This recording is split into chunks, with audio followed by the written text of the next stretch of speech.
Enter the Romans, 50 BC. It was common in Roman times to buy property. Large sums of money changed hands, but of course nobody was walking through the streets carrying a ton of coins. Instead, all property sales and consequent debt was recorded, the equivalent of a mortgage. How do we know this? Roman lawyer and statesman Cicero made a mention of his neighbour purchasing a property on credit. He wrote, "Nomina facit negotium conficit." My Latin isn't that great, but that should mean granting a loan completes the purchase. In other words, purchasing a property on credit. As we move ahead in time to the 1500s and the Age of Discovery, exploration meant that trade across the continents was rapidly increasing. King Henry VIII was crowned King of England, and the country began to prosper. Then came the Reformation, when King Henry separated England from the Roman Catholic Church, creating the Church of England with an independent set of laws.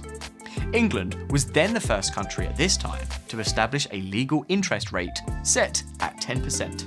Another factoid, England was also the first country where business owners recorded and shared the payment history of their customers with each other. A group of English tailors came together to share customer information, having a particular interest in those who had not yet paid up. And it went public. In 1826, the Manchester Guardian Society was formed, and soon began publishing monthly newsletters letting everyone know who hadn't paid their dues. Ouch. We now move across the oceans to the United States, 1864, where R.G. Dunn & Co., previously the Mercantile Agency, created a system to track creditworthiness of companies, the beginnings of the credit score, a system used right up till the 20th century. Fast forward 25 years to Atlanta and the founding of the Retail Credit Company, who creates lists of creditworthy customers. You may know this company by its current name, Equifax, the oldest of the three major credit companies in the USA and the UK. Did you know that the automobile industry also had a hand in consumer credit? Picture it, Detroit, 1908. Henry Ford's Model T is coming into fashion as the car for the masses. But it was still too expensive for most to afford a cash sale. Enter General Motors, who solved this problem by lending money to those who wanted to buy a new car. Everyone loved the idea. Put down a 35% deposit on a new car and pay off the rest in installments. Brilliant. This idea soon caught on, and American factories started selling other household goods on installment plans.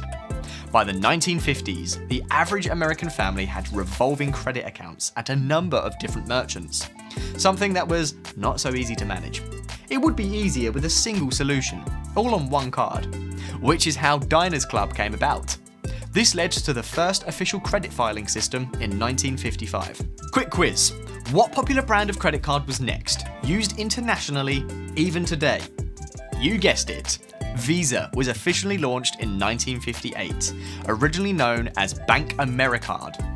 This was soon followed by American Express and MasterCard. The Brits weren't far behind. In 1966, the first credit card was issued in the UK by Barclays, known as the Barclays card, with small limits and strict conditions.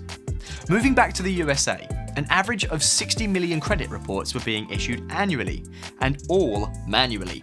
That is until 1964, when computer tech started being used for credit reporting. In the 1970s, the first Fair Credit Reporting Act was passed. In the 1980s, the three biggest credit bureaus were gaining momentum: Equifax, Experian, and TransUnion, and standardized credit scoring became the norm. Credit reporting has become essential to allow almost anyone to buy everything from household goods to life-changing commodities. Sometimes, however, it can make things difficult if you have a less than exemplary record. But it doesn't have to be the end of the road. There are hundreds of thousands of people building credit with Pave. And if you're not one of them, you're missing out.